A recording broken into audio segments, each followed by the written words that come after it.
This is how I feel about Winsome Sears and the president. I keep getting people in my inbox asking me will I support or back Winsome Sears. This is how I really feel about it. Even she spoke up about the mutilation of kids without parents' consent. Even she spoke up about men being allowed in the women's restroom like sex offenders like Richard Cox. Given the fact of people who have spoken up and knew the truth and what has happened to them, I can see why she ended up being quiet. Not everybody's built the same way. It's a nice little saying. It's time when people talk about being a patriot and it's time to do patriot stuff, they ain't cut out for it because they're more worried about money and popularity and their own personal self glory and righteousness. At that time period, she spoke up. She would have been attacked and pretty much ostracized by the cult that's going on within the Republican Party, which is causing Republicans to leave the party or feel like they're in a cult.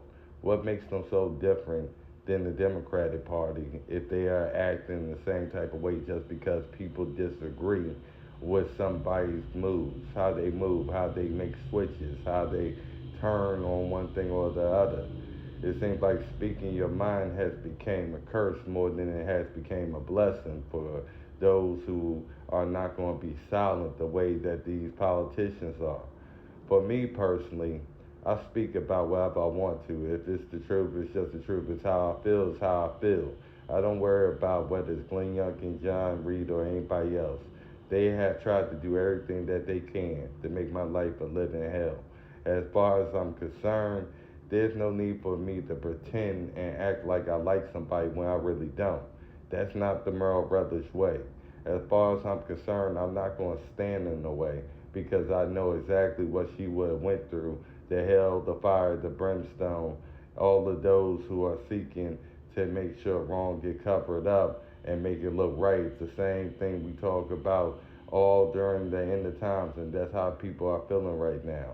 Right now, my soul is rather be with God than be with a politician. And that's me, Merle Rutledge, and that's how I feel about it. The same people funding the school building instead of the school children are the ones that are supporting Winsome Sears and Spanberger. The same ones who brought in the nonsense that people are fighting against. They are doing it for politics instead of doing it for what it should be really done for. I cannot, for my own self, because I've been like this for way, way, way, way too long. Well, I'm going to need to change. I already said and did what I needed to do. When people hear me speak, when they hear me roar, they know what side that I'm on. They don't have to question it. They don't have to wait until a debate or gubernatorial forum to figure out when I'm going to show up. Any time frame I've been challenged and stepped up, whether it's been the best in the GOP or the best in the DNC, what has happened is both sides have realized there's somebody who loves people more than money, and that's the biggest threat. I'm not going to be the biggest fundraiser, so I assume what people really are looking for, they are most corrupt and they are more about power. They look at the certain things that is based off of price compared to those who serve and love unconditionally. And that's going to be Merle Rutledge, and that's going to be Merle Rutledge today, and that's going to be Merle Rutledge to the end. You can like it or not. So that's how I feel about things. I may not stand in Winsome Sears' way, but I'm not going to stand on her side. So that can tell you how I feel about things moving forward.